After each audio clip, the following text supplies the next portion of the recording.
মায়ের কথা মনে পড়লো। মা তাকে কত আদর করে খাওয়াতো, মা তাকে কত আদর করে ঘুম পাড়াতো। মাকে এক নজর দেখতে মনে চায়।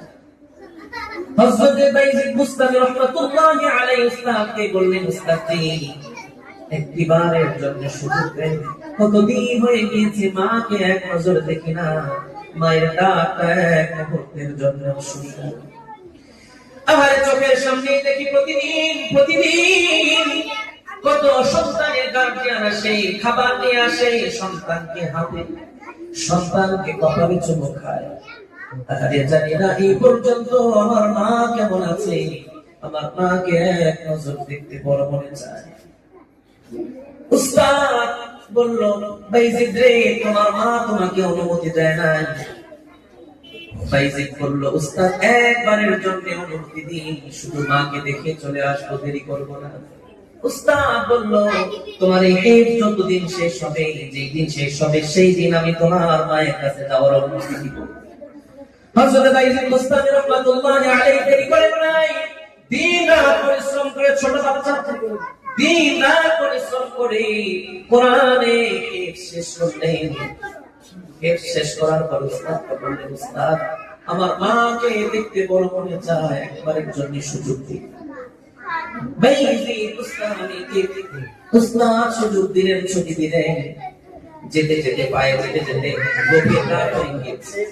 দরজায় পা ভাঙলেন। দরজায় পা নাড়ার পরে ভিতর থেকে আওয়াজ আসলো, কে? বাইজিদ বলল, মা আমি আপনার কলিজার টুকরা সন্তান বাইজিদ এসেছে। মায়ের আওয়াজ, আরে মায়ের কি আদর, মায়ের কি ভালোবাসা, মা কেমন, এটা তো আমরা ভালো করেই জানি।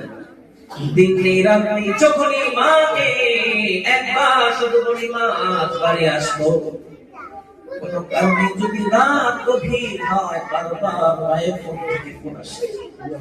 মাকে যদি বলি মা এত রাত হয়ে গিয়েছে ঘুমান না, মায়ের আওয়াজ থেকে, জবান থেকে আওয়াজ আসে, সন্তান রে, কোন সন্তান রাস্তায় থাকবে আর কোন মা বিছানায় ঘুমাবে, এটা কোন মায়ের পক্ষে সম্ভব না। কোন কিছু যদি রান্না হয়, মা কোনদিন সন্তানকে না দিয়ে খেতে পারে না।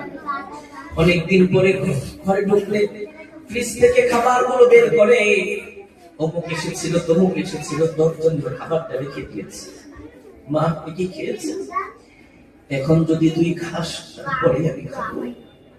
আপনি কেন খান না? মা, মায়ের আওয়াজ আসে, সন্তান রে, সন্তানের জন্য যখন খাবার রান্না হয়